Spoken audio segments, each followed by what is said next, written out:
I start all my foundation stay training on an elevation change. So that means you can use a training platform like a climb board, a Cato board, or a Cato plank, which is what I use for my Dobermans.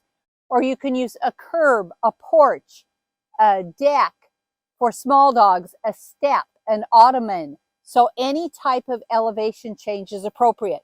If you don't have an elevation change, because let's say you want to train spur of the moment, and instead what you can use is a texture change. So you can go grass to concrete, grass to gravel, bark dust to gravel. So as long as it's a texture change, you can use a rug on a smooth floor.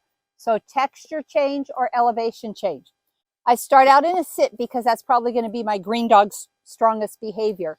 So with them at my left side, because that's where I am for all my competition, I'm going to put my hand where her nose should be, say stay at the same time. So it's going to be stay, take a step away, and immediately come back and give her a treat. Now you saw that my hand was not in front of her nose, because if I look for her nose, your smarter dogs are going to turn their head away and say, well, if you can't put your hand there, then I don't have to stay. So instead, it's just a stay, take one step away, come back and return. The reason I'm only one step away is because if she got up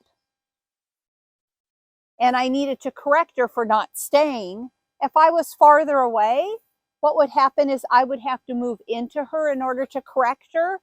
And that just taught her I always have to come to her to correct her. And now she's going to be off the leash at some point. And she learned to play keep away. And I meant as long as she stays away from me, she can't get corrected. So it's just stay, step away, immediately come back. If she got up with only one step away, I'm so close, it's going to be a very fast correction, only as hard as it takes for them to know you weren't happy with their decision.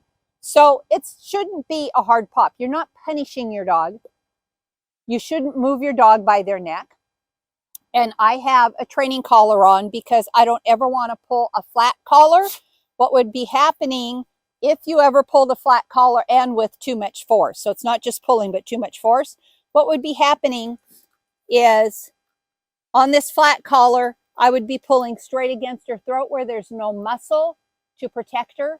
I don't want to do that. With my training collar, it tightens and the correction is all the way around where there's going to be muscle on the side and the top. So it's stay, good girl, here's your treat. If she got up, stay, correct if she got up, make her sit, and I would just tell her sit and pull up, go back to where I was, and then come back and give her the treat. Good girl. Stay. Good girl. Stay. Good girl. If she's pretty solid with that, now what I'm going to do is change sides. I'm not going to go farther away. Distance is a confidence killer. So I'm not going to add distance until I know for sure my dog knows stay. So instead, I'm just going to change direction with her. Stay. And I just cross in front. Good girl. Stay. Good girl. Oopsie, we moved a foot. Let's get back up to where we were. Good. So she backed up when I tried to straighten her. So I want her back to the front of the board. You also want them right next to your texture change if that's what you're doing. Because, sit please. Good. Because now if she takes a step, what's going to happen is she'll immediately step off that height change or texture change, and she'll comprehend more quickly what it is I need. Stay. Good girl. Stay. Good girl. Okay, now that she can handle me going in front of her on both sides, now I'm going to go a full circle around her. Again, I'm going to stay close because we're still working on teaching what the behavior is and building confidence. Stay. I walk all the way around her. Keep an eye on your dog's feet. She just moved a foot. I gave her a quick correction. Obviously, that moved her out of position, but that's okay. She learned if she moves, she gets a quick correction. So you notice I never correct so hard I stress them out or upset them. She still wants that treat. She still wants to work. but she got the communication she made the wrong choice. Stay. And she kept her feet where they needed to be. You only need a hard enough correction to communicate to them to change their behavior. You don't ever want such a strong correction that you shut them down, you make them aggressive, you make them fearful. You don't want any of that. Your correction is only to change behavior. If I can go counterclockwise, now I'm going to go clockwise. Stay.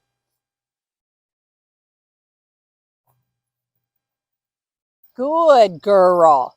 And again, she didn't move feet, so that was very good. Good girly. Once she knows what I want, and let's say I stuck with this for 2 or 3 training sessions, and we only need 5 to 10 minutes at the most. Once she knows what I want, then we can go ahead and move off the board right here. Sit. Good girl. So I'm going to do the same lesson. Stay. A step away. Come back. Stay. A step away. Come back. Good girl. Switch sides. Stay. Good girl. Stay. Good girl. And now I'm going to go around her again. Stay. So this will be like the second, third, or maybe even fourth lesson when I take her off the board. I want my entire first lesson on the board. Now, once I'm ready to do distance, we're going back to the board. Up.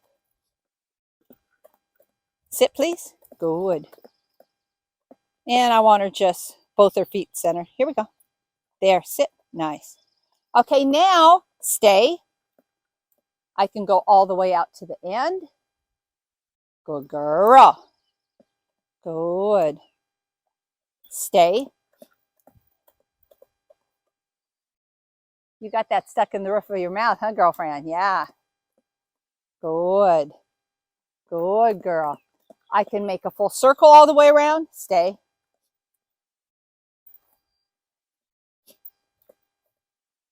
Good girl. And see, I don't care if she moves her head. I don't want her moving her feet. Dogs don't understand shades of gray or little bit. They know all or nothing. So if I allow her to move one foot, then she'll think it's okay to move the other front foot. Then she'll think it's okay to move her back feet. So she doesn't get to move any feet at all. Good girl. Another thing I'm also trying to teach her is she stays until I return and release her. So I don't care how long it is. I don't care if I put her at 10 minutes, 20 minutes, or 1 minute. She stays till I return. Now, I'm not going to make her stay 10 or 20 minutes. That's too long. I only ask her to stay for the amount of time she needs to stay in the competition ring, plus or minus 30 seconds. So what's going to happen is in novice, she only has to stay for 1 minute. So now I'm going to practice 30 seconds to 90 seconds. If you practice too long, let's say you're always doing 5 minutes at home. Now you're in the ring. They see all these dogs. They're stressed out. There's a lot of noise in the environment. And they're going to say, oh my God, she's not coming back for 5 minutes. I can't do this.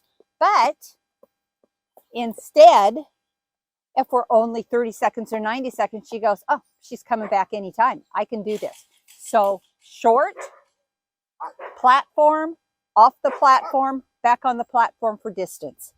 Stay. Good girl. Once she's on the platform and she knows distance, now I can start working on maybe beginner novice stays. Stay.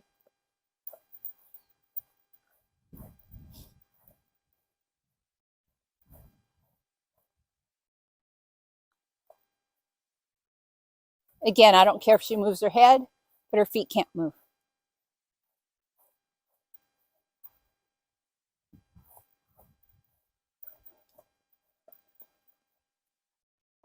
Good girl. Good girl.